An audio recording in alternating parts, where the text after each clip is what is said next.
O que é cultura? De acordo com o dicionário, é um complexo de atividades, instituições, padrões sociais ligados à criação e difusão das belas artes, ciências humanas e afins. Falando diretamente, sem cultura, não nos desenvolvemos como sociedade. São 88 anos que a Congregação Israelita Paulista, a maior comunidade judaica liberal da América Latina, vem promovendo e democratizando o acesso à livre cultura. O projeto Diálogos, Polo Cultural da CIP, realiza uma programação completa para todas as idades: literatura, música, teatro, cinema, workshops, dança, exposições, palestras que vão para além da comunidade judaica e impactam a vida de todos os paulistanos. Você pode até ter ido a um desses eventos sem ao menos saber que eram da CIP. E tudo bem, porque o que realmente importa é poder ajudar na construção de uma sociedade mais livre, justa e inclusiva. É democratizar o acesso à livre cultura, incentivar a diversidade de expressões artísticas e conectar pessoas e experiências únicas. Hoje, sou eu que estou aqui no palco, mas você também pode fazer parte dessa história. Você ou a sua empresa podem, por meio do incentivo fiscal, investir na cultura. São várias iniciativas culturais e projetos sociais da CIP que só estão esperando o seu apoio para acontecer nos próximos 2 anos, impactando mais de 300 mil pessoas, direta e indiretamente por toda a cidade. Na Sala São Paulo, Memorial da América Latina, Teatro das Artes, Teatro Cultura Artística e na própria CIP. Chegou a hora de investir em um futuro mais criativo. Vamos juntos fazer essa diferença?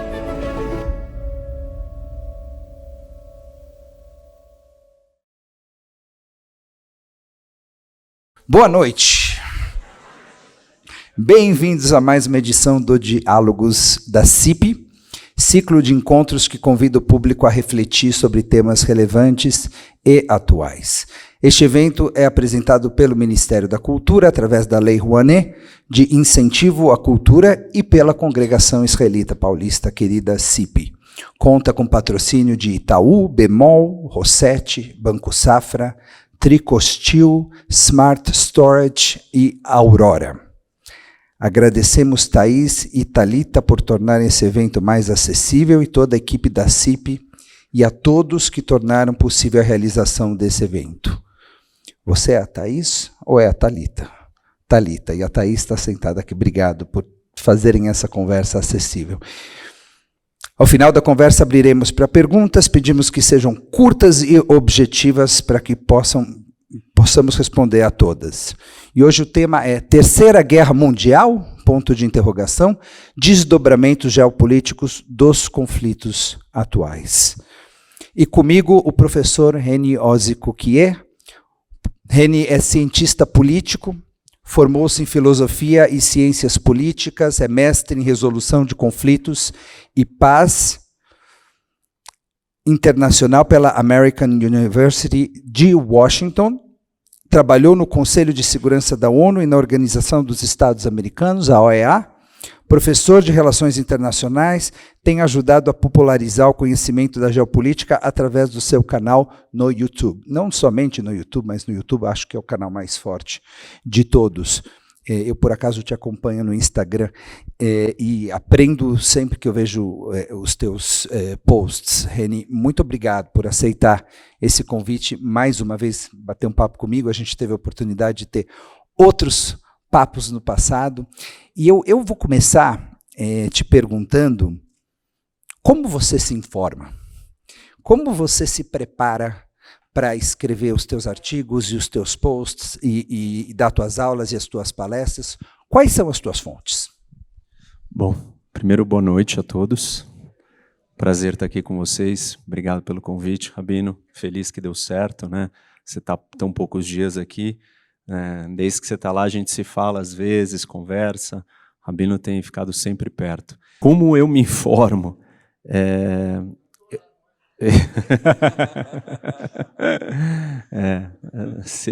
Talvez a Torá pudesse ajudar, né?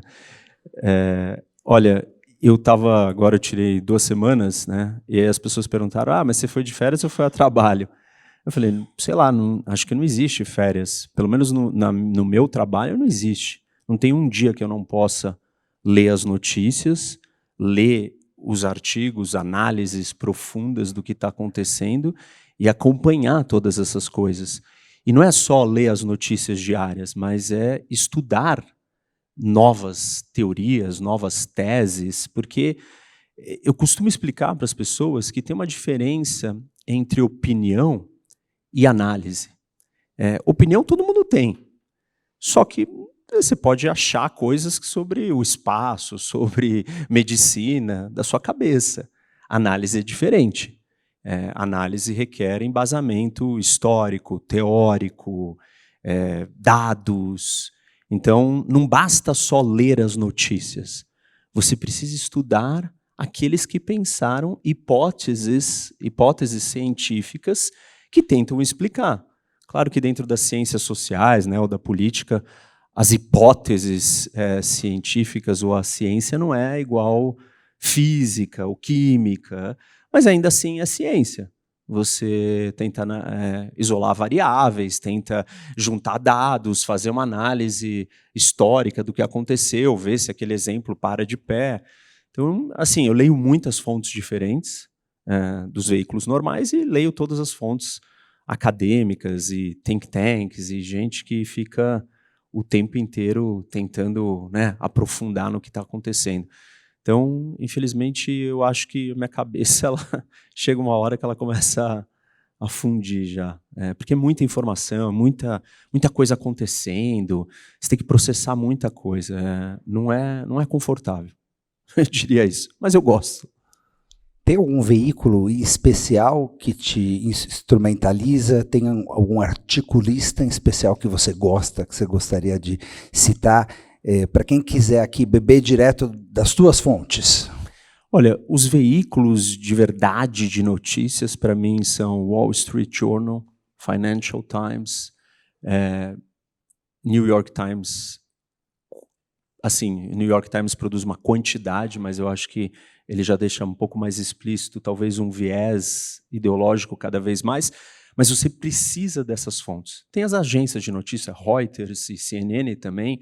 Você precisa dessas fontes para saber o pontual. Óbvio que aí é só superficial. E aí, se você quer entrar na análise mais aprofundada, eu sugeriria The Atlantic, que é uma excelente publicação. E aí tem as mais técnicas, né? Foreign Affairs, por exemplo, Foreign Policy, onde os grandes artigos dos estudiosos de cada um desses assuntos e temas que a gente se interessa, ou se preocupa, ou quer saber mais, estão ali escrevendo e pensando. Tem outras think tanks como CSIS e alguns centros acadêmicos, tipo Hoover Institute, lá na Califórnia. Então, hoje tem um outro veículo interessante que chama The Free Press. É um aplicativo, um portal que está trazendo vários articulistas diversos, assim, uma ideia de imprensa livre, não é um veículo único, mas é uma plataforma de junção, uma espécie de substract, né, da imprensa, que também tem artigos bastante interessantes. Então, quem tiver paciência e vontade, essas são as minhas sugestões. E entrando já na seara dos conflitos atuais, né? A gente vê, em particular, a guerra entre a Rússia e a Ucrânia, já durando anos. Eu queria que você comentasse em que estágio a guerra se encontra agora, nesse momento. Depois disso, a gente vai falar um pouco sobre a guerra no Oriente Médio contra o Irã, e então entender qual que é a intersecção, não só possível, intersecção já real entre esses dois conflitos. Então, vamos começar da Ucrânia. Bom, assim, todo mundo acompanhou, né? O Putin tem um projeto expansionista, onde ele acha que a Ucrânia não deveria existir, e ele partiu por uma guerra que ele achava que ia ser uma guerra rápida e fácil. E a guerra não foi rápida nem fácil, e aí ele começou a se colocar numa situação cada vez mais complicada, porque qualquer movimento que ele fizesse para recuar ou desistir ia soar como uma derrota, uma vez que a premissa inicial das razões para a guerra eram premissas maximalistas, ou seja, a Ucrânia não pode existir. Não é metade da Ucrânia pode existir. A Ucrânia não pode existir. Então, como é que, de repente, terminou a guerra e metade da Ucrânia está existindo? Você perdeu. E aí ele não tinha saída. E a Ucrânia passou por vários momentos difíceis, mas ela conseguiu resistir. Eu tive na Ucrânia o ano passado, eu fui para a linha de frente, fui ver a guerra de perto, eu fui convidado por uma ONG ucraniana que procurou a embaixada da Ucrânia aqui no Brasil e queria levar jornalistas para cobrir ou ver a guerra. E perguntaram para a embaixada da Ucrânia aqui no Brasil quem que eles poderiam levar, e a embaixada da Ucrânia sugeriu meu nome. E aí eles entraram em contato e falaram, olha, a gente quer levar, você quer ir para a guerra? Eu falei, claro. Eu estudo isso, eu vivo isso, respiro isso, quero ir sim. E aí eu fui, fiquei 12 dias lá, 1 hora antes de eu entrar no avião para ir para a Ucrânia, começou a guerra de Israel contra o Irã. Então eu passei os 12 dias lidando com 2 guerras. E aí, como eu tinha que falar da guerra de Israel, né, contra o Irã no ano passado, aí eu praticamente não dormia. E foi muito difícil, mas foi muito interessante. E uma das coisas, assim, para dividir aqui com vocês, que eu vi ali, que me chamou muita atenção, né? Eu conversei com muitas autoridades, muita gente. E no último dia a gente teve uma reunião com um grupo de organizações da sociedade civil, e eu fiquei perguntando, claro, eles me contando, e aí no final uma das pessoas virou para mim e falou assim, bom, a gente queria ouvir a sua impressão sobre nós, ucranianos. Qual que é a sua leitura do que você está vendo aqui? Aí eu falei, olha, a coisa que mais me marcou é o quanto aguerridos e fortes e resilientes vocês são. E eu não tinha essa ideia, né? A gente tem essa noção dos russos. Os russos são durões. Os ucranianos são povos irmãos, eles também são durões, só que os ucranianos eles têm um semblante, um aspecto mais gentil, mais amável. Só que eles são tão fortes quanto os russos. E aí eu virei e falei assim, eu fiquei muito surpreso com isso. E aí a pessoa que me fez a pergunta respondeu assim, nós também. A gente está descobrindo que a gente é assim. Eu falei, interessante. Então, assim, a moral da história aqui é a Ucrânia, ela não vai perder a guerra. Eles vão lutar até o final. E está dando certo. O resultado está dando certo. A Ucrânia, nos últimos 2, 3 meses aí, conseguiu começar a criar problemas para a Rússia, porque ela resolveu atacar dentro do território russo, quando tudo parecia que ia ficar pior para a Ucrânia, porque a guerra no Oriente Médio tirou, né? A guerra no Irã, essa é uma das começo das conexões aí, ela tirou munição, por exemplo, da Ásia. Os Estados Unidos retirou munições importantes de Taiwan, da Coreia do Sul e do Japão para levar, para proteger os países do Golfo e Israel, que são as baterias antiaéreas contra os drones. Claro, quem que ficou feliz com isso? A China. Mas essas munições também iriam chegar em menos quantidade na Ucrânia. Então, o Putin também ficou feliz da vida. E aí a Ucrânia começou a perceber, falou, esse negócio vai ser complicado, vão me largar aqui, porque tem uma outra guerra em outro lugar que os Estados Unidos está diretamente envolvido. E aí a Ucrânia partiu por uma estratégia mais arrojada e começou a atacar com seus drones dentro do território russo. E esses ataques estão destruindo a infraestrutura do petróleo, refinarias. A Rússia parou de exportar diesel e gasolina, porque ela vai ficar sem. E está trazendo a guerra para dentro do coração da população russa, que era uma coisa que não existia, era uma guerra longe. Os russos não estavam sendo afetados diretamente nesse nível. Então a Ucrânia está sendo muito bem sucedida nesse momento, e a gente tem alguns indícios de que o Putin talvez já esteja se preparando para o pós-guerra. 2 coisas aconteceram. Os soldados russos no fronte, eles precisam do Starlink, da internet do Elon Musk. E aí, o Starlink está bloqueado dentro da Rússia. Mas como a Rússia está ocupando territórios dentro da Ucrânia o Starlink funciona. E essas tropas usam o Starlink como um meio de comunicação entre elas, porque as outras comunicações militares russas não estão indo tão bem, ou funcionando do jeito que deveriam. E aí, eles criaram um esquema, né? O ministro da Defesa ucraniano foi lá e pediu para o Elon Musk para ele arrumar um jeito de bloquear esse sinal para as antenas ou receptores falsos que os russos estavam usando, se passando por ucranianos.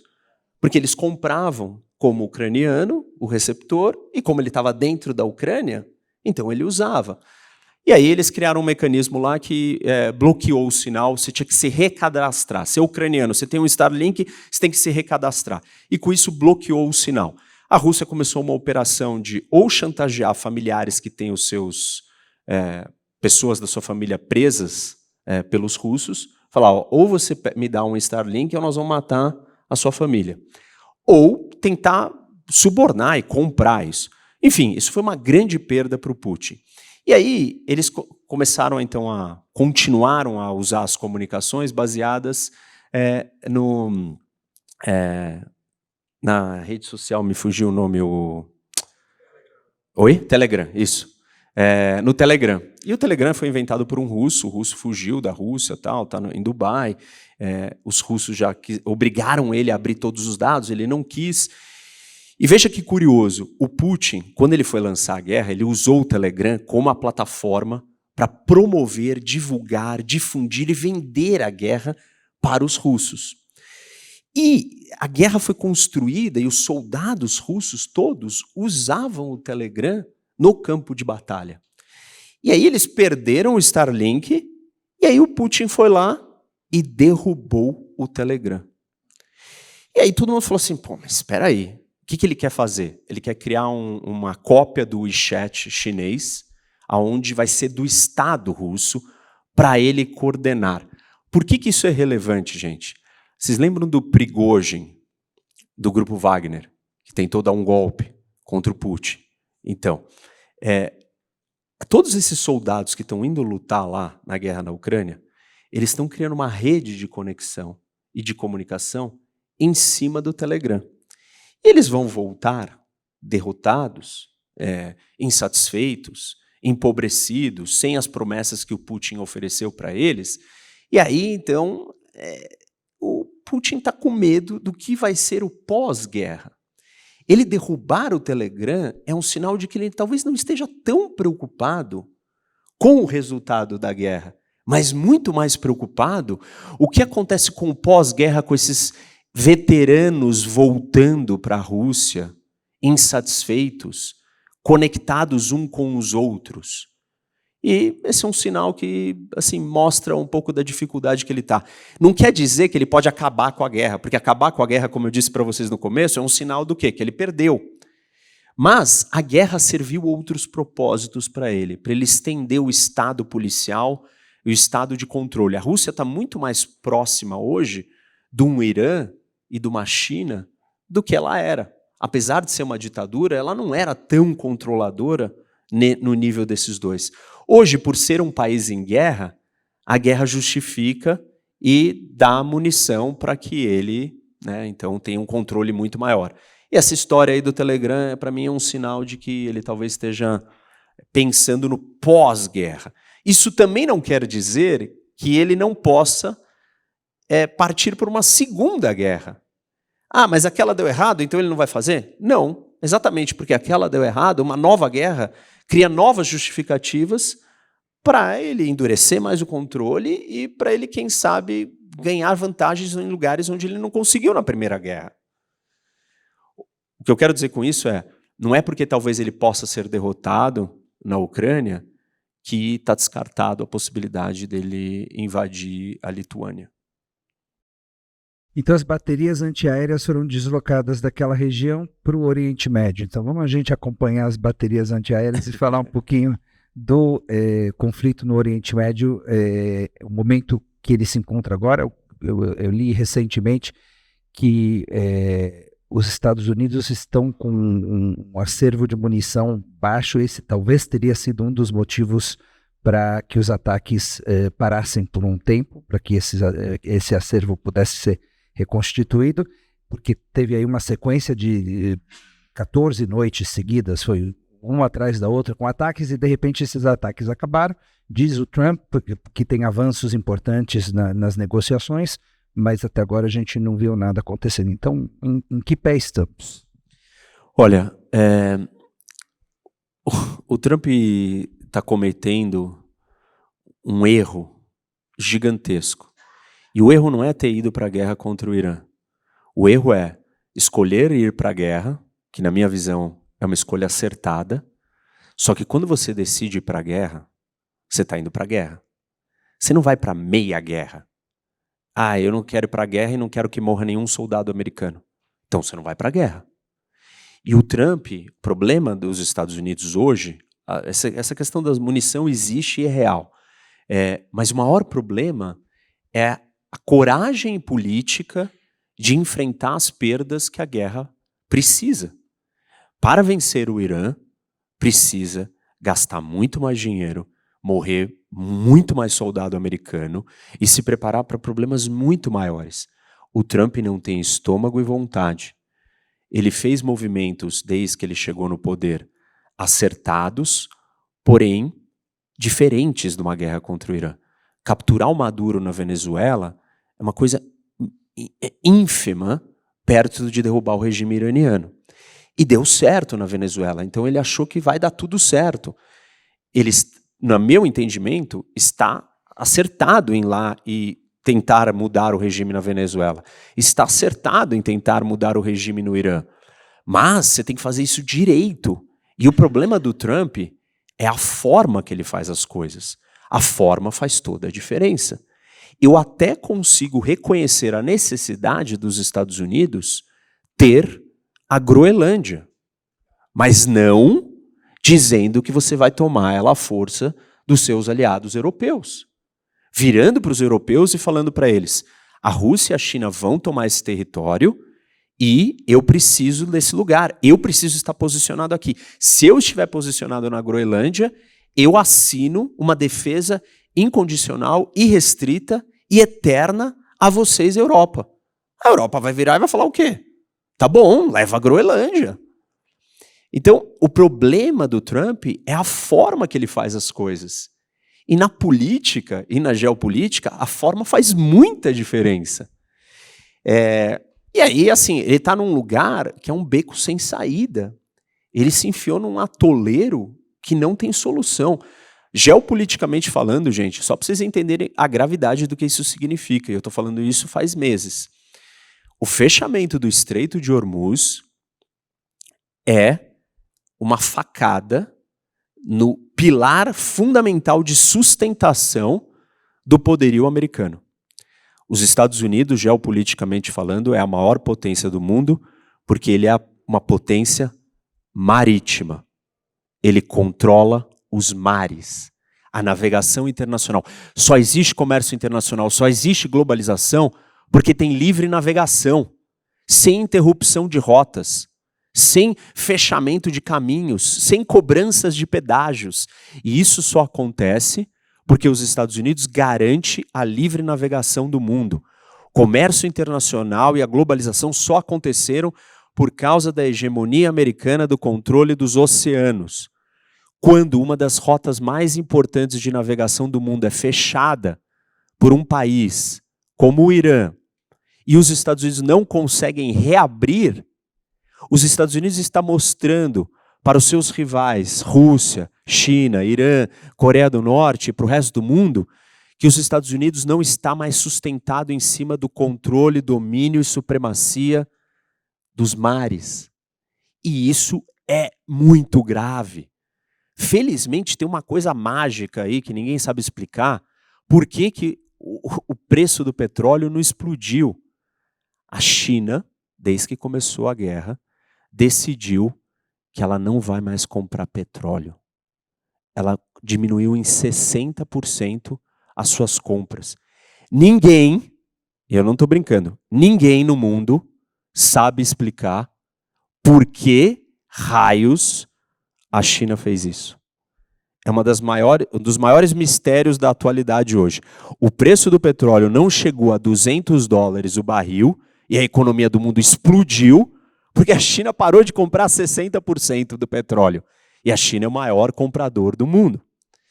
Então, o Trump está tendo uma sorte desse negócio não ser uma total derrocada americana.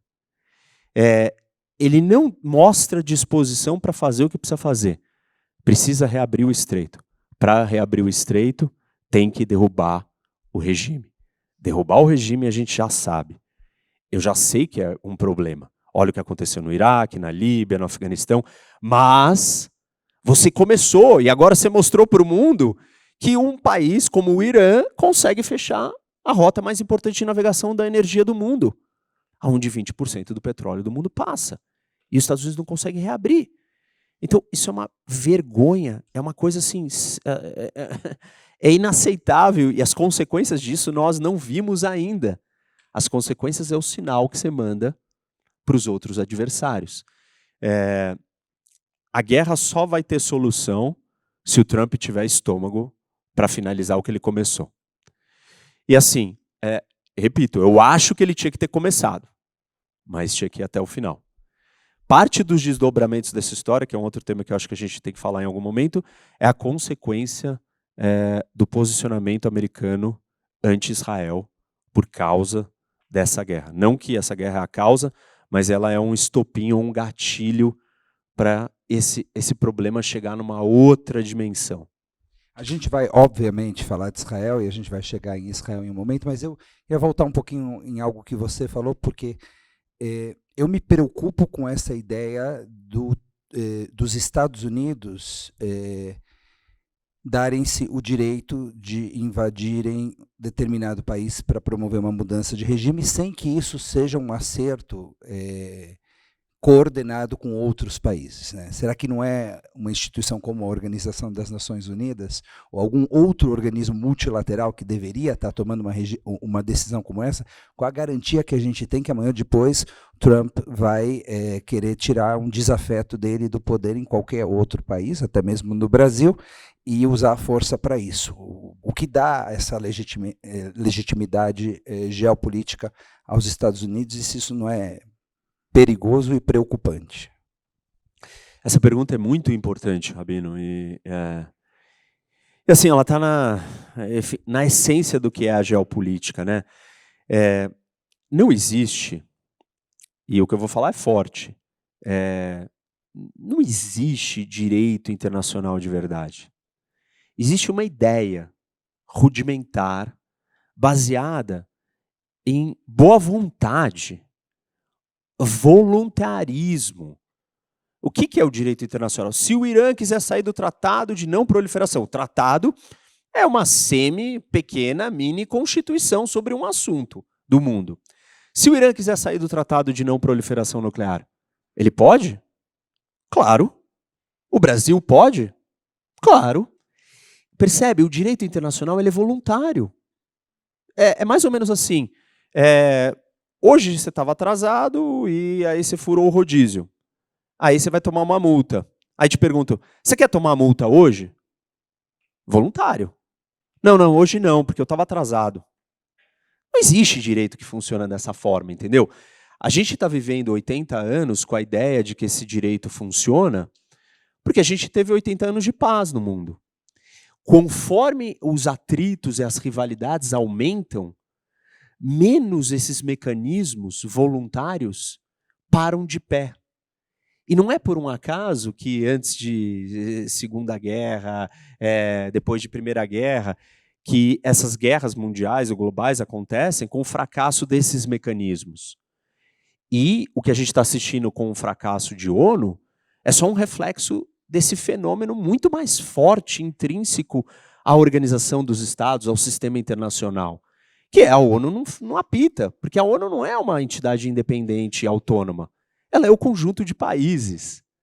E se os países não conversam, e se eles são rivais e estão brigando entre eles, não tem como virar e falar assim, vamos conversar todos nós e chegar num consenso de que não dá para o regime iraniano existir. O Conselho de Segurança, que é o órgão que tem o poder de tomar decisões vinculantes, que seria direito, né? A Assembleia Geral da ONU é sugestiva.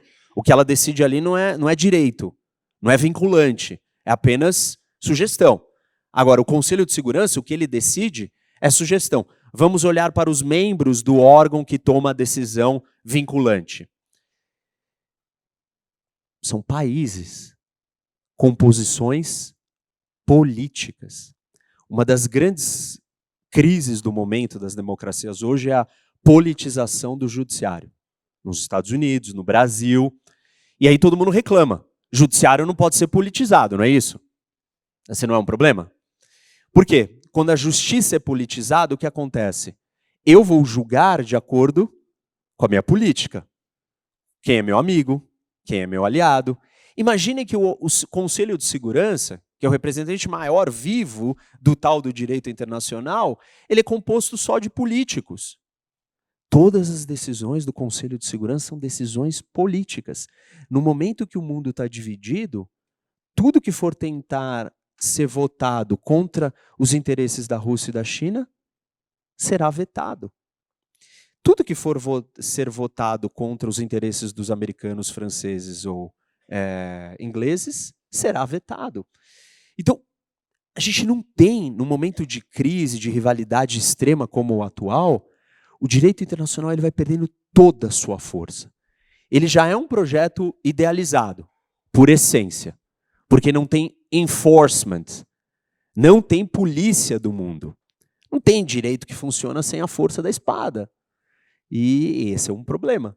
Então, o que nós estamos assistindo não é por culpa necessariamente do Trump e dos Estados Unidos, mas é a mudança do cenário inteiro geopolítico, acirra as vontades e cada um se movimentando. Porque se a Rússia partiu para invadir a Ucrânia, e a China vai partir para invadir Taiwan, e o Irã está partindo para atacar Israel e fazer várias outras coisas, e o resto do mundo fala, mas e o direito internacional? Eles olham e riem da cara do resto do mundo. Então, se o resto do mundo democrático não estiver disposto a agir diante desses avanços, assim, você vai ser um cordeiro tentando lidar com lobos. Então, eu não acho que é um problema o Trump está fazendo isso. Que eu acho que a gente já passou, a gente já virou esse capítulo e já não dá mais para voltar para esse lugar. E isso é normal na história. Todas as vezes que a gente foi chegando nesses momentos mais instáveis, mais tensos, a primeira coisa que vai embora é o direito internacional. Então, o Trump tem que se movimentar. Os Estados Unidos têm que se movimentar. O Biden parado não vai ajudar. Óbvio, como eu disse, você tem que se movimentar de forma inteligente, pensada e estratégica. O Trump parece que não faz isso. Ele decide fazer uma coisa que é acertada, mas aí ele não pensa nas consequências. Uma das consequências é essa. Estados Unidos não sabia que o Irã iria fechar o Estreito de Hormuz, gente? Pô, claro que sabia. Qual foi a aposta americana? A hora que o Irã fechar o Estreito de Hormuz, todos os países do mundo vão declarar guerra ao Irã, porque fechou a maior rota de circulação logística da energia mundial. Só que não aconteceu isso. Por quê? Os países não estão preocupados com as questões econômicas em primeiro lugar. Eles estão preocupados com as questões geopolíticas. A China está perdendo dinheiro não tendo acesso ao petróleo que passa pelo estreito? 50% de todo o petróleo que a China consome vem do estreito. É muita coisa. Ela está mais preocupada com o ganho geopolítico. Qual é o ganho geopolítico? Estados Unidos está atolado numa guerra no Oriente Médio por muitos anos. Munições não vão chegar mais nos meus alvos. Taiwan, Coreia do Sul, Japão. Isso daqui é um grande laboratório para eu testar como é que é os Estados Unidos numa guerra moderna com um país que está se dando bem. Por quê? Porque ele consegue produzir muito drone, muito barato. A China olhou para isso e falou assim, peraí, deixa eu ver se eu entendi. A maior potência militar do mundo está tendo um pesadelo para vencer um paizinho quebrado, porque ele consegue produzir muito drone muito barato? A China está rindo, gente, mas está rolando de rir, porque ninguém consegue produzir tanto drone tão barato quanto a China. Então, geopoliticamente, a guerra para a China é um sonho. A guerra para os europeus foi olhada pela ótica geopolítica. Quando que vocês imaginavam que a França iria pagar 2 milhões de dólares de pedágio para o Irã para que seus navios passassem, ao invés de mandar o seu porta-aviões nuclear para ajudar os americanos a reabrir o estreito? Só que aí vem o problema, não foi só a França. Foi o Reino Unido, foi a Itália, foi a Espanha, até a Itália, da Meloni, amiga do Trump. E por que a Europa se comportou desse jeito? Porque os Estados Unidos está tarifando a Europa, porque os Estados Unidos disse que vai invadir a Groenlândia. Então a Europa esqueceu a questão econômica. Qual a questão econômica? A Europa está quase sem combustível de aviação, ou estava quase sem combustível de aviação, por causa do estreito. Ela preferiu se vingar do Trump e dizer, nós não vamos te ajudar nessa guerra. E porque os Estados Unidos não coordenaram com a Europa esse ataque? Porque se eles coordenassem, a Europa ia falar, não faça. A Europa ia falar, não faça. Porque a Europa está vivendo numa dimensão paralela. Ela não entendeu o que está acontecendo no mundo. A Europa acha que dá para ela ficar brincando de, não, tudo vai se resolver sozinho. Não, não vai. Nem a Europa tem estômago, vontade e está preparada para lidar com os problemas que se apresentam. Quer dizer, muito menos a Europa. A Europa iria dizer, não faça a guerra, não vou, não concordo. E iria avisar os outros, ou ia vir publicamente dizer que não concorda. Então, eu até entendo ele não ter consultado a Europa. Mas a Europa, ela está correndo um risco, a iminência da Rússia invadir outro país da Europa. E ela não tem meios de se proteger. Então, mais do que nunca, ela tinha que engolir esse problema e falar, dane-se isso, porque a minha ameaça russa está batendo na minha porta. E eu preciso dos Estados Unidos, senão eu não vou conseguir conter os russos. E isso é geopolítica. E a Europa não acordou para a geopolítica. Ela tem pequenos passos assim muito tímidos, do tipo, vou me vingar do Trump agora, já que ele disse que ele quer invadir a Groenlândia, a gente não vai ajudar ele. E a ajuda faria muita diferença. Porque os americanos tinham 12 navios que coletam minas aquáticas. Ele vendeu todos e desativou todos. Os europeus têm dezenas, centenas desses navios. São esses navios absolutamente necessários, que tinham que estar lá todo dia patrulhando, e não estão, porque a Europa não quer participar. Como se ela não participasse, o problema não fosse existir. Vamos falar de Israel, porque a gente vai abrir um pouquinho para escutar as perguntas da plateia. Nos últimas semanas, Israel está aparentemente fora do conflito contra o Irã. Até a Arábia Saudita está mais envolvida do que Israel. O que está acontecendo?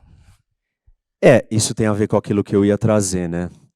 Essa guerra, ela foi o ponto de virada do apoio da sociedade americana ao Estado de Israel.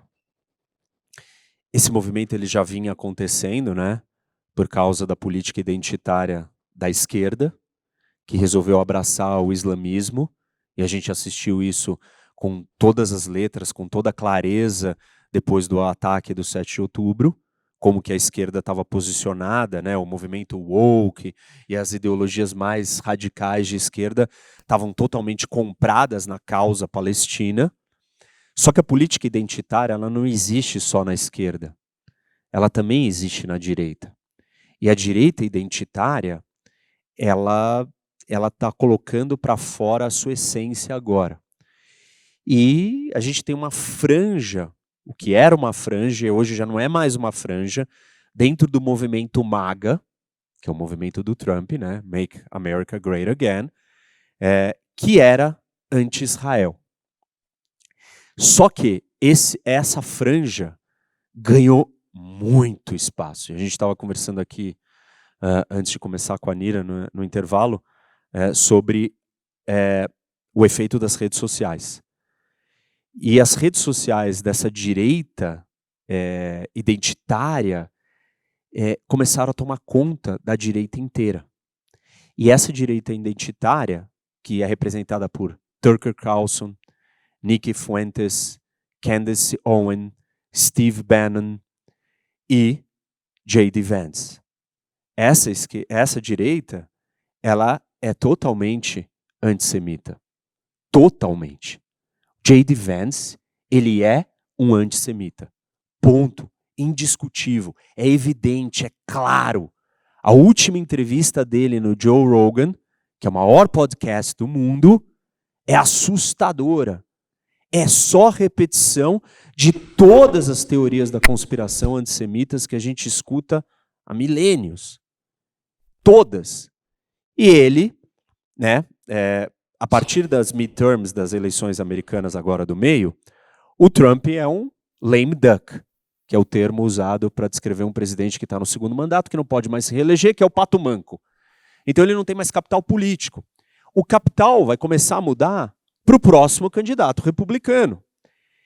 E quem é o próximo candidato republicano? Nos Estados Unidos, o vice-presidente é o número 2 da lista. Então o J.D. Vance começa a aparecer. Quando o Trump entrou na guerra, o J.D. Vance se afastou da guerra. E falou, eu não quero fazer parte dessa guerra, eu não concordo. Só que ele não falou nada publicamente, afinal de contas ele é o vice-presidente, ele não vai comprar essa briga direta com o Trump. Mas os mensageiros dele entraram em completo surto. Quais são? Tucker Carlson, Candace Owens, Nick Fuentes, e todos começaram numa campanha obsessiva. O Tucker Carlson, ele tem uma obsessão de hiperfoco. Ele só fala de um assunto: Israel e judeus. Só. É só isso que ele fala. E esses caras são movimentados pelo J.D. Vance. E o J.D. Vance ficou quieto para não se expor. Protegem. Não expõem. Eles defendem. Eles falam, o J.D. Vance não tem alternativa. E isso é a demonstração de que eles são comandados pelo J.D. Vance. E esse é o movimento do J.D. Vance para capturar o movimento MAGA e o Partido Republicano. E aí o Trump, bobo ele não é, obviamente, virou e falou assim, tá bom, a coisa tá ficando feia pro meu lado. Vou dar palco pro J.D. Vance. E virou pro J.D. Vance e falou, vai lá e assina um acordo com o Irã. E aí saiu aquele acordo, a aberração das aberrações inimagináveis. Assim, a coisa mais absurda era aquele acordo. E o J.D. Vance defendendo o acordo. E naquela hora foi a primeira vez que o Trump voltou a sua ira contra Israel, Netanyahu e os judeus indiretamente. E ali a coisa azedou. E ali Israel se retirou de cena, ficou quieto, e aí na sequência a gente tem uma votação, né, no Congresso americano, mais de 100 deputados democratas votaram para acabar com a ajuda militar para Israel. Então, de um lado você tem os democratas já não querendo, já votando para tirar a ajuda de Israel, e do outro você tem uma política republicana que ela parte de uma política externa, que ela parte de uma premissa. O problema todo é que Israel e os judeus dominam o establishment político americano. Esse é o discurso do J.D. Vance e da ala antissemita do movimento MAGA. E aí, o Trump, né, perguntaram para ele numa coletiva, mas e se o acordo der errado? Você vai culpar o J.D. Vance? Ele, claro. Mas e se o acordo der certo? Mérito meu. Então, eu acho que o Trump ele fez um movimento para complicar o J.D. Vance, para enfraquecê-lo, mas é um movimento arriscado, que ele mesmo teve que caminhar numa posição para um lugar que ele nunca tinha caminhado. Que é se mostrar publicamente contra as políticas de Israel. Dentro do contexto atual que nós temos na política americana e das pesquisas de opinião pública dentro dos Estados Unidos, que a maioria da população americana são contra Israel pela primeira vez na história dos Estados Unidos. E, gente, assim, isso não é pouca coisa. Eu já falei disso muitas vezes, alguns lembram, outros não devem lembrar. Eu tenho um vídeo que fala sobre a geopolítica de Israel no meu canal no YouTube. E Israel é um país interessante para estudar geopolítica, porque Israel existiu em 3 diferentes momentos da história. 2 vezes na antiguidade e uma na modernidade. E dá para a gente identificar 3 modelos de existência de Israel. O primeiro é o modelo Davi, aonde Israel é autônoma, independente e forte. Por que Israel está nessa posição geopolítica no modelo Davi? Porque nenhuma potência externa tem força e capacidade ou interesse de lidar com o Levante, com o Oriente Médio, ou com o lugar onde Israel está colocado. O segundo modelo é o que eu chamaria de um modelo persa. E aí Israel existe como um estado subjugado dentro de um outro império maior, retendo alguma liberdade. Não é mais totalmente autônomo. E o terceiro modelo é o modelo babilônico, aonde Israel deixa de existir. E aí, no segundo modelo, você só consegue existir porque Israel consegue equilibrar as forças diplomáticas dos interesses das potências maiores de fora que querem aquele lugar. E no terceiro, Israel não tem mais o apoio de ninguém capaz de ajudar a conter as forças maiores. Israel não sofre uma ameaça dos seus vizinhos imediatos. Síria, Egito, West Bank, Gaza. Não existencial. Mas se Irã, Turquia, Rússia, Estados Unidos, China, Índia, se grandes potências de fora da região quiserem definir ou mudar o equilíbrio de forças ali, ou Israel tem outras potências do seu lado para te ajudar, ou Israel cai no modelo babilônico. Porque sempre foi assim. A história mostra isso. Se Israel perder os Estados Unidos, Israel não tem como sozinho lutar e segurar o avanço de Irã, Turquia, Rússia, China. Então, a mudança da história com os Estados Unidos não é qualquer mudança. É a mudança mais importante da história sobre a existência do Estado de Israel, desde que o Estado foi fundado.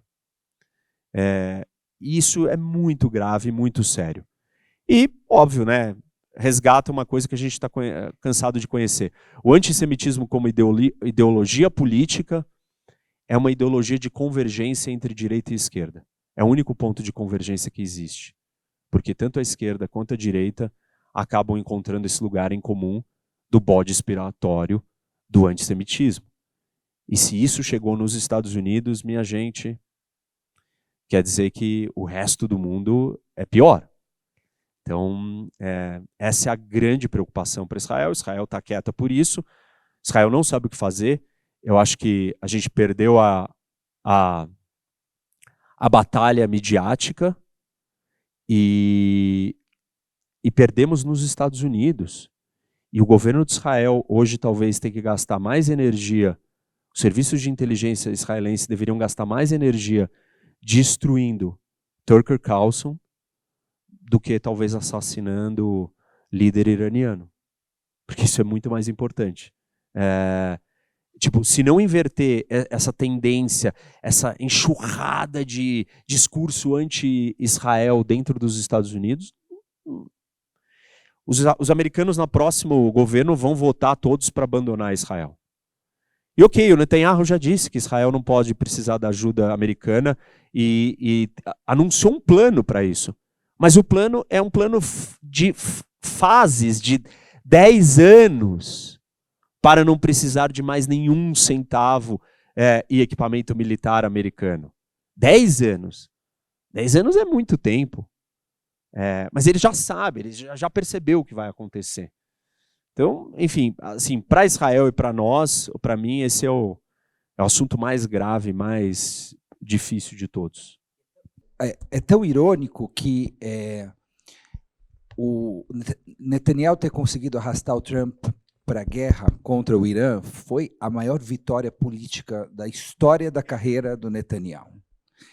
E justamente nesse momento, né, Israel está com perdendo apoio dos Estados Unidos, como você falou, tanto da esquerda como da direita, dessa forma e dessa maneira. É algo irônico, né, que justamente as duas coisas tenham acontecido praticamente ao mesmo tempo. Você arrisca alguma coisa sobre as consequências desse cenário nas eleições de Israel, que vem agora em outubro? Eu acho esse tema bem relevante, porque existe uma tendência a culpar o Netanyahu. E assim, isso não é sobre concordar com a coalizão do Netanyahu, isso não é sobre isso, gente. Qualquer líder israelense que tivesse no poder e tivesse acontecido o 7 de outubro, as decisões teriam sido as mesmas. Não tem alternativa. E aqui o mérito vai para os idealizadores do ataque. O plano não era matar 1.300 israelenses. O plano era destruir a existência do Estado de Israel. E o plano do Hamas, junto com o Irã, foi impecável. Impecável. É um plano impecável. É um plano que, no momento de hoje do mundo, com rede social, do jeito como as coisas estão politicamente, é um plano que não deixa Israel ter saída. Em estratégia militar, a gente diz que você não cria um problema para o seu inimigo. Problemas têm soluções. Você cria um dilema. Se você for para cá é ruim, se você for para lá é pior ainda. Foi exatamente isso que o Irã e o Hamas fizeram para Israel. Não existe opção de não retaliar. Não existe opção de deixar o Irã construir uma bomba atômica. Não existe nenhuma dessas opções. Todas elas envolviam uma guerra. E, assim, dentro da possibilidade dessa guerra, eu diria que a guerra foi o melhor possível. Mas ainda assim seria uma guerra. Num contexto onde o populismo está aí, onde a política identitária está aí, onde a rede social está aí, onde a guerra de narrativa tem a força que tem. Então, assim, isso não é sobre o Netanyahu. Tem 1 milhão de outros problemas no Netanyahu. Mas esse lugar que Israel está colocada é um lugar que, a não ser que a gente esteja disposto a ir para aquelas teorias conspiratórias que dizem que o Netanyahu criou o Hamas. Eu não vou nesse lugar. Tem gente que vai. Quem está disposto a ir nesse lugar, aí sim você pode culpar o Netanyahu. Caso contrário, se você não consegue caminhar para esse lugar, não dá para você culpar o Netanyahu. Você pode culpar ele por uma série de outras coisas. As declarações dos ministros da coalizão dele, o efeito que isso tem na rede social, com certeza. Mas teríamos guerra. E seria guerra como tem que ser. Porque guerra é guerra. Eu não sei se faz diferença mudar a liderança. Porque eu não acho que o discurso do J.D. Vance e companhia é um discurso do tipo: não, se Israel quiser a paz e parar de influenciar a política externa americana, a gente não vai falar mais mal de Israel. Esse discurso ele é antissemita. Ele sai de outro lugar. E as pessoas sempre exigem algo a mais de Israel para não tratar Israel como tratam. E aí, sempre que a gente dá esse algo a mais, ainda assim continuamos não sendo satisfatórios o suficientes. Isso tem outro nome. Isso é outro problema. E assim, então eu não acho que faz diferença a mudança do comando político do país. Porque o que o novo comando político do país vai falar? Deixa o Irã no poder? Desculpa, não tem como o Irã continuar no poder. Não tem como os ayatollahs ficarem no poder. Não tem. Ainda mais agora que o Mujtaba lá, né, que é o novo líder supremo, ele perdeu o pai, a mulher, o filho, mortos por quem? Por Israel. Qual vai ser o objetivo da vida dele, se ele ficar no poder? Não existe, gente. Esse é um problema, é jogar para baixo do tapete e para frente uma coisa que não vai ter solução. O próximo líder israelense vai ter que continuar pensando em como derrubar o regime iraniano. E é melhor que faça isso antes que o Irã se reerga e Estados Unidos abandone Israel, e aí sim o Irã vai se juntar com uma outra força da região que está louca, mas babando para entrar nessa briga, que é Turquia. A Turquia está precisando de uma razão para um projeto, e a razão é Israel. E a gente vai ver a Turquia se juntando com o Irã se o Irã estiver em pé. Eu diria que Israel vai ter que ignorar todas as preocupações de todos os outros países e armar os curdos e criar uma guerra civil dentro do Irã. E aí o regime iraniano cai. Ninguém quer isso. Os Estados Unidos não querem isso, a Turquia não quer isso, os países árabes não querem isso, os países do Golfo não querem isso, ninguém quer isso. Só que já que é tudo ou nada, Israel precisa fazer alguma coisa. E aí a única coisa que dá para fazer é derrubar o regime iraniano de dentro. E o único jeito disso acontecer é criar uma guerra civil dentro do Irã. Só que tem um problema, né? Percebe de onde a gente estava? Tem o 7 de outubro, aí ataca Gaza. Aí tem que atacar o Irã. Aí faz a guerra com os Estados Unidos. Aí cria uma guerra civil dentro do Irã. Onde que isso acaba? É um círculo vicioso, destrutivo, é uma engrenagem rodando que ela vai ficando cada dia maior. E a gente não consegue colocar o freio nela. Porque cada nova rodada de jogo, o que está em jogo é maior ainda. E esse é o problema do mundo hoje. É por isso que as pessoas não gostam. Porque como é que você põe o freio nessa máquina para onde ela está indo? Não tem um freio. As pessoas perderam os freios, os indivíduos, né? E aí tem esses líderes e tem essas coisas acontecendo. Eu não acho que, então, só para concluir essa questão, eu não acho que mudar a liderança de Israel resolve os problemas que Israel vai ter daqui para frente. Vamos abrir para perguntas? A gente vai pedir encarecidamente que as perguntas sejam perguntas e não palestras. Elas sejam sucintas, curtas e diretas. De repente a gente vai colher mais de uma, porque eu estou vendo várias mãos levantadas, a gente colhe duas ou três, e aí a gente volta para cá, porque a gente está já na etapa final desse bate-papo. Então vamos lá. Nem falamos da Guerra de Troia. Leiam um post sobre a Guerra de Troia, vale a pena. Uma perguntinha rápida sobre Ucrânia. Parece que o presidente demitiu o ministro da Defesa e a população foi contra. Eu não entendi muito bem o que é isso. E só num gancho, o derrúbio parece que seria a opção pró-Israel do Trump. Rapidinho. Sebre e Ceuta. Quero 2 comentários a respeito.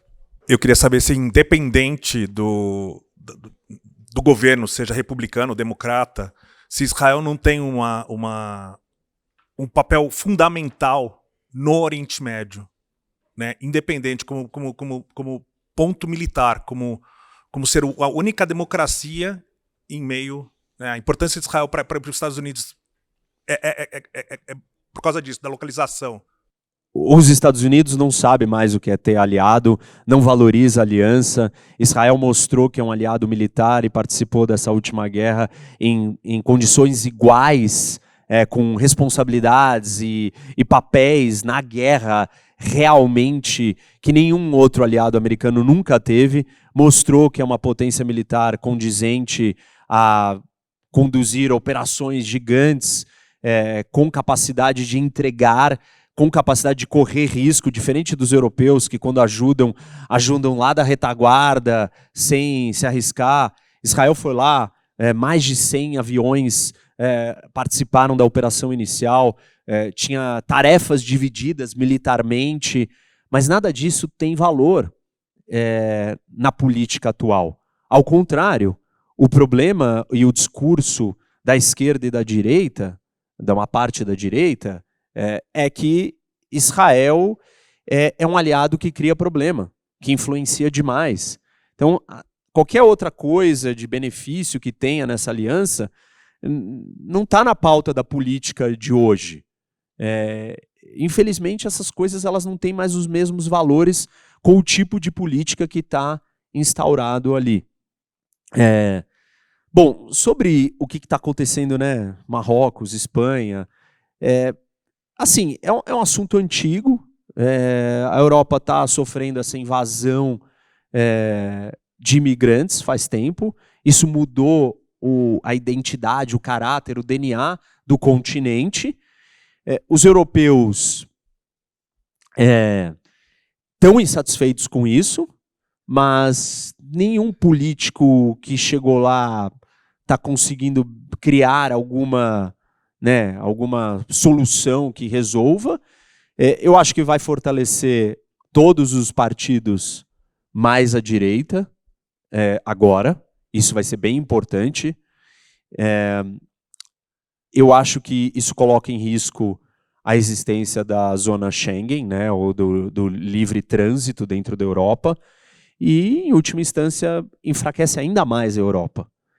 E faz a Europa ficar menos preocupada com o que está acontecendo no Irã, o que está acontecendo com a China, o que está acontecendo com outras coisas. Porque um dos problemas da Europa é que nem todo país europeu entende que a ameaça na Europa é a Rússia.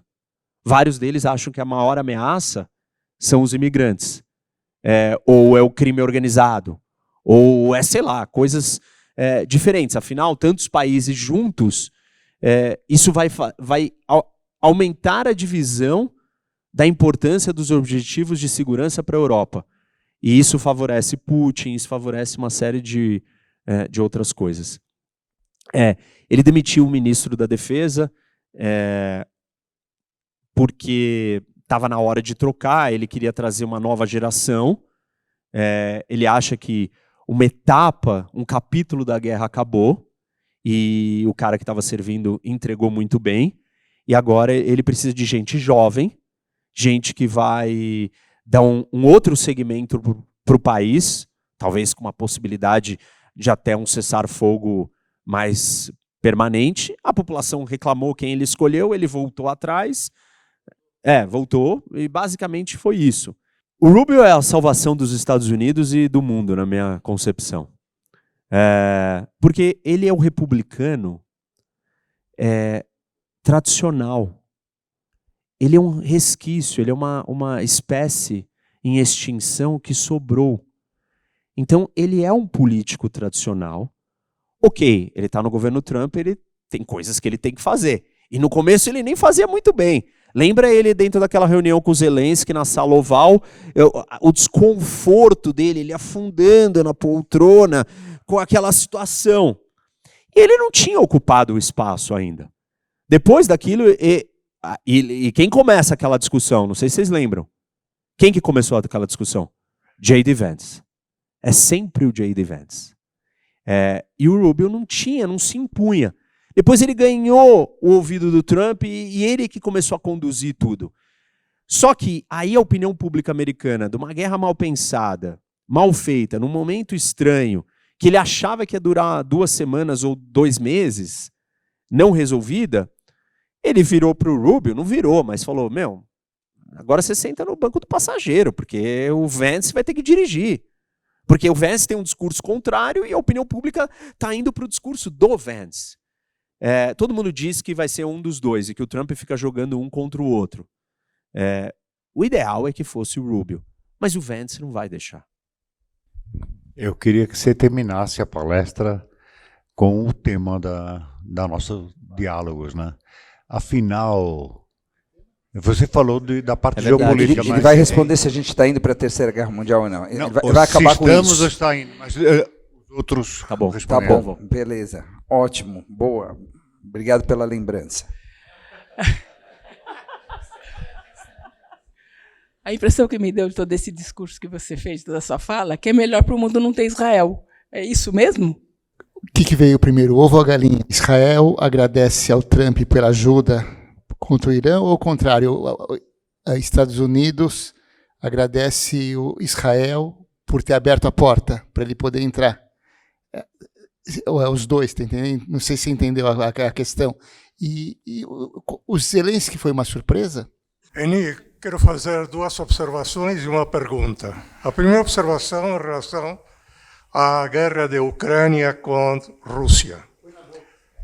Há uma diferença grande em relação ao espírito do soldado ucraniano ao espírito do soldado russo. Ucrânia é o país da ex-república soviética que mais odeia os russos e eles lutam pela sua pátria. Os soldados russos não sabem por que estão lutando, inclusive a Rússia se viu forçada a mercenários de Coreia do Norte, que por sinal estão sendo dizimados pela Ucrânia. Segunda observação. Estados Unidos, nas últimas décadas do século passado, sempre foi considerado o policial do mundo. Onde tinha um conflito, preferentemente mandava Estados Unidos a resolver. Inclusive no decorrer deste século, o próprio Trump também firmou alguns acordos que resolveram alguns conflitos no mundo todo. E a minha pergunta, haverá uma terceira guerra mundial? Pronto, voltamos para a pergunta inicial. Vamos lá. Vamos lá. Claro que sim. Claro que o mundo acharia melhor que não existisse Israel. Eu não acho que tem nenhum segredo nisso, nenhuma dúvida nisso. Se não existisse antissemitismo com o peso histórico que existe, isso não seria um problema para o mundo. Mas uma vez que existe esse sentimento adormecido nas pessoas, isso é um problema. Então, eu acho que o mundo se sentiria muito melhor se não existisse. Eles acham que eles estão resolvendo um grande problema do mundo. Zelensky uma surpresa? Sim, Zelensky foi uma surpresa. Um comediante que chegou no poder sem querer, outsider, e mostrou uma vontade de lutar, de conduzir o país, uma coragem, uma habilidade de comunicação muito boa. Então, acho que ele foi uma surpresa. Foi um grande estadista que o mundo descobriu num momento onde você não tem mais figuras assim. Cometeu seus erros, obviamente, é um ser humano. Aquela foto para Vanity Fair com a esposa, no bunker. Não sei se você viu isso. Ele tirou umas fotos para uma revista, Vanity Fair, tipo lá no bunker, sei lá, uma foto, ele e a esposa. Uma revista que não é uma revista sobre um assunto relevante, uma coisa estranha. E dentre outras coisas. Tem corrupção na Ucrânia, é um país mega corrupto, imagina, né? Um projeto de Rússia. A Rússia é o país mais corrupto do mundo. Então, tem um monte de problema. Mas ele foi bem. Israel deveria agradecer para os Estados Unidos se os Estados Unidos tivessem conduzido a guerra do jeito que tinha que ter conduzido até o final. Do jeito que os Estados Unidos conduziu a guerra e o que se criou dessa guerra, Israel não pode agradecer os Estados Unidos. Porque não resolveu nada. Ao contrário, o Irã está mais forte, estrategicamente falando. Não taticamente. Pode ter destruído um monte de míssil, mas o Irã descobriu duas coisas que ele não sabia que ele tinha. Uma, fechar o estreito é possível e eu posso cobrar pedágio. Sim, tipo, não dá para ser melhor. Não dá. E os Estados Unidos, a maior potência militar do mundo, entrou numa guerra contra o meu país e a gente não foi derrotado. E os Estados Unidos está pedindo arrego. O Irã está muito mais forte. Porque Israel não pode continuar lidando com uma guerra desse tamanho, dessa dimensão, dessa proporção, que os impactos no mundo são gigantes se não tiver alguém que fala, tá bom, vai, ou faz. Porque se o Irã vai fechar o Estreito de Hormuz, se o Irã vai acabar com a energia do mundo, explodir a inflação, aí vai ser toda a culpa de Israel? Então, Israel está num lugar muito difícil. Estados Unidos, assim, ele não tem por que agradecer Israel, porque parece que o Trump tomou essa decisão não pelas razões certas. Talvez porque ele achou que ele ia ter uma vitória política rápida e muito boa. E não foi o que aconteceu, porque a guerra não foi rápida. Os dois pontos só que você colocou são pontos que, óbvio, não dá para falar de tudo, a gente nem falou do tema da palestra, porque não dá tempo, então eu não coloquei detalhes, mas é óbvio que os ucranianos lutam por uma razão de ser, pela sua existência, os russos nem sabem por que eles estão lutando. isso faz toda a diferença.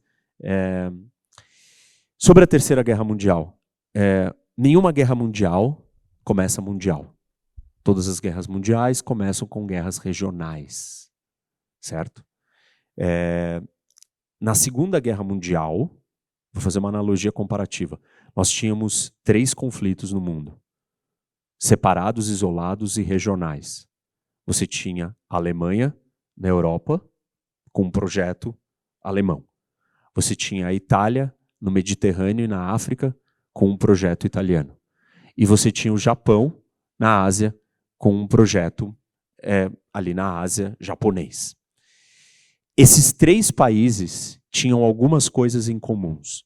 Os 3 eram ditaduras revisionistas. Essa palavra é muito importante. O que é uma ditadura revisionista? Ela é uma ditadura autoritária e ela é revisionista. Ela não aceita a ordem internacional do jeito que está. A Arábia Saudita é uma ditadura revisionista? Não. A Arábia Saudita é uma ditadura, porém, ela não quer reescrever a ordem internacional. E aí as pessoas se incomodam, né, quando eu falo disso e falam, então por que os Estados Unidos é amigo da Arábia Saudita? Porque a Arábia Saudita não é revisionista. A Arábia Saudita está feliz como o mundo funciona. Ela não quer destronar os Estados Unidos. Ela não quer mudar a ordem internacional. O Irã é uma ditadura revisionista, a Rússia é uma ditadura revisionista, a China também e a Coreia do Norte também. E a Venezuela ali, um irmão menor, também era. Bom, esses 3 países, da Segunda Guerra, Japão, Alemanha e Itália, não estavam juntos. Aliás, estavam em lados opostos, eles se odiavam. Hitler dizia que os japoneses eram macacos. E na crise em 1934, na Áustria, a Alemanha estava de um lado e a Itália do lado oposto. Em 1935, na Etiópia, a mesma coisa, a Alemanha de um lado, a Itália do lado oposto. Quem ajudou a China a lutar contra o Japão até 1938 foi, pasmem, a Alemanha. A Alemanha estava ajudando a China contra o Japão. Os 3 se odiavam, não estavam juntos. Quando que a guerra vira mundial?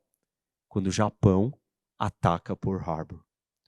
E os 3 conflitos se juntam numa única guerra global a hora que os Estados Unidos entram na guerra. E eles entraram por causa de Pearl Harbor. Vamos fazer uma comparação com o que está acontecendo hoje. Quantas guerras regionais nós temos no mundo hoje? 2. A Rússia na Ucrânia e o Irã no Oriente Médio. Qual é a terceira guerra regional que está se desenhando? China em Taiwan. Só que aí tem uma diferença gritante.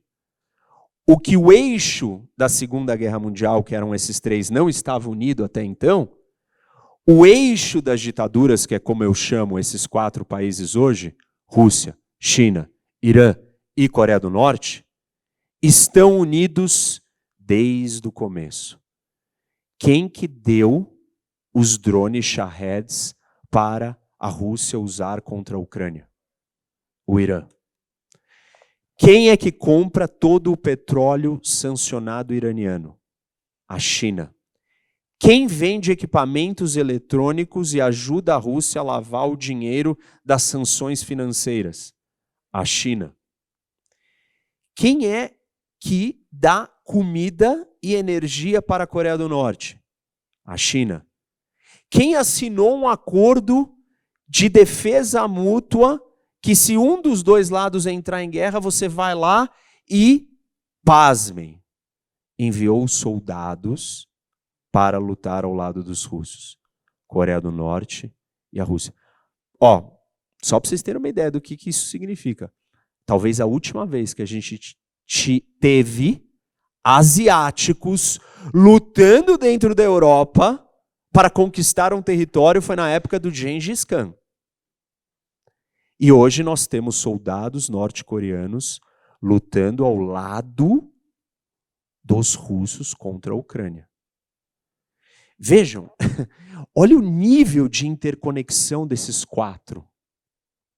Eles estão mega aliados, mega juntos. Quando que os conflitos regionais viram globais? Quando os Estados Unidos entraram na guerra. Quando que os Estados Unidos podem entrar na guerra? Contra uma potência global e nuclear, não contra o Irã.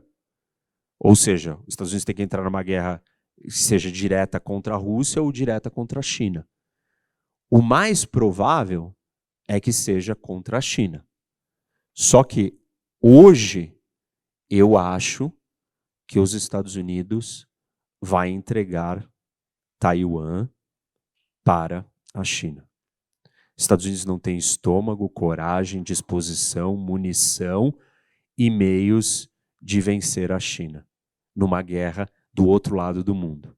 Se a sociedade americana não parar e falar assim, esse é o conflito do século, esse é o conflito da nossa existência, nós estamos todos juntos, se os Estados Unidos não tiver um líder que venda para os americanos que esse conflito é absolutamente necessário, como o Trump não fez com os americanos sobre o Irã, e aí fazer um parênteses aqui porque isso é bem importante. Se você pergunta para os americanos, você é a favor da guerra contra o Irã? A maioria diz não. Se você pergunta para os americanos, você é a favor de usar a força para impedir que o Irã construa uma bomba atômica? Qual a resposta dos americanos? Sim. Ou seja, o Trump tinha que ter vendido a guerra e dito, se a gente não atacar o Irã vai construir uma bomba atômica. E ele não fez isso porque ele não acha que ele precisa vender nada. Ele acordou um dia e anunciou, começamos operações no Irã. Se o próximo presidente americano não vender para a população americana que os Estados Unidos precisam entrar em guerra para proteger Taiwan da China, os Estados Unidos não o fará. Não achem que nós nos livramos do problema. Porque a hora que os Estados Unidos abandonar Taiwan, nós jogamos o problema para frente. Porque o que vai acontecer? O Japão não tem um exército. A Constituição japonesa não deixa que o Japão tenha um exército. Quem protege o Japão? Os Estados Unidos. Quem protege a Coreia do Sul contra a Coreia do Norte? Os Estados Unidos. Inclusive 33 mil soldados estão estacionados na Coreia do Sul.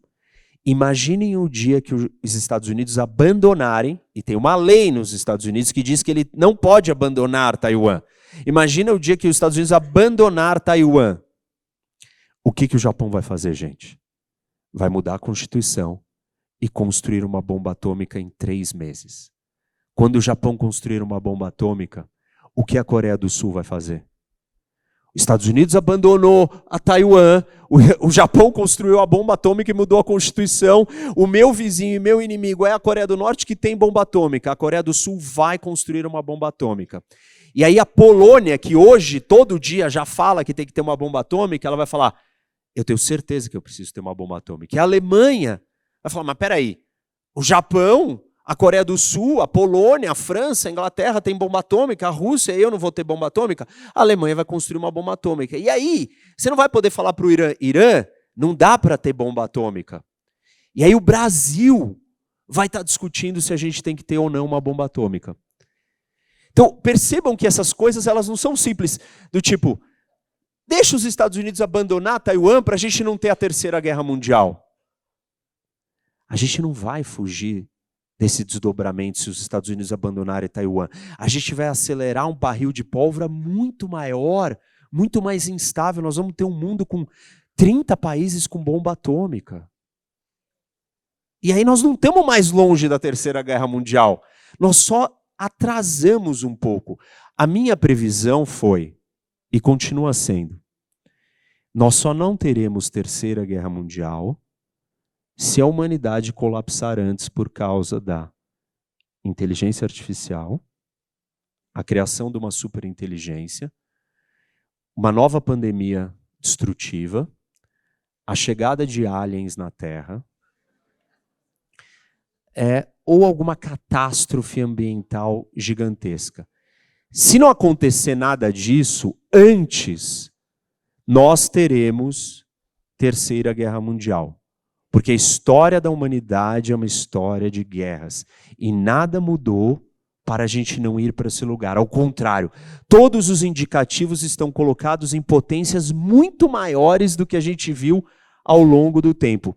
Eu fiz uma palestra no TED, em Portugal, em inglês, o TED Global selecionou a minha palestra e publicou nas suas plataformas no mundo todo. Tem mais de 1,5 milhão de views. A palestra foi feita em inglês. E a minha palestra se chama Estamos caminhando para a Terceira Guerra Mundial? E eu faço uma comparação histórica com o que aconteceu antes da Primeira Guerra Mundial, antes da Segunda Guerra Mundial, e o que está acontecendo hoje. Eu não vou falar porque a gente está sem tempo, mas vocês assistam a palestra. A palestra se chama Are We Heading Towards World War III? Mas, de qualquer jeito, para finalizar o raciocínio, nós estamos sim caminhando para uma Terceira Guerra Mundial. O ponto é, os Estados Unidos vai defender Taiwan. Se os Estados Unidos for defender Taiwan, isso é muito mais próximo e iminente. Talvez estamos falando em 3 anos. 5 anos, no máximo. Se os Estados Unidos não defender Taiwan, abandonar Taiwan, aí o processo é um pouco mais longo. Mas ele é muito pior. Porque aí nós estamos falando de 20, 30 países com bombas atômicas. E aí o tamanho do problema ele é bem mais sério. A gente agradece esse banho de otimismo. Muito obrigado. Vamos dormir. Judeus não realistas, né? Não...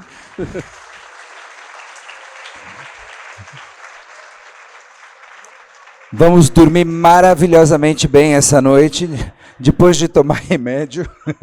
Olha, o que eu posso dizer em defesa da realidade é, quanto mais preparado a gente está, menos a gente vai sofrer, 1.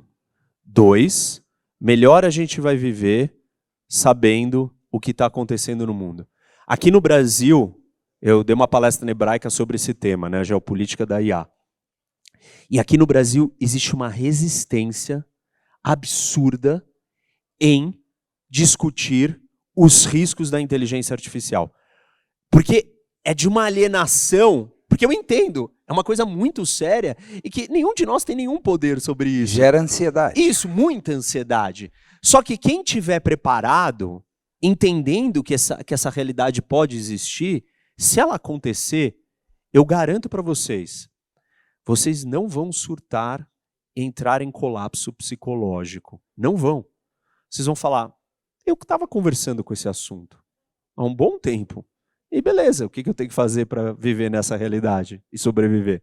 Então, acho que nós estamos mais preparados. A gente quer agradecer a equipe da CIP, que com uma velocidade recorde colocou esse evento para acontecer. Obrigado à equipe da CIP. E obrigado a todos por virem aqui no domingo à noite participar desse bate-papo. Muito obrigado, professor Reni. Boa noite a todos.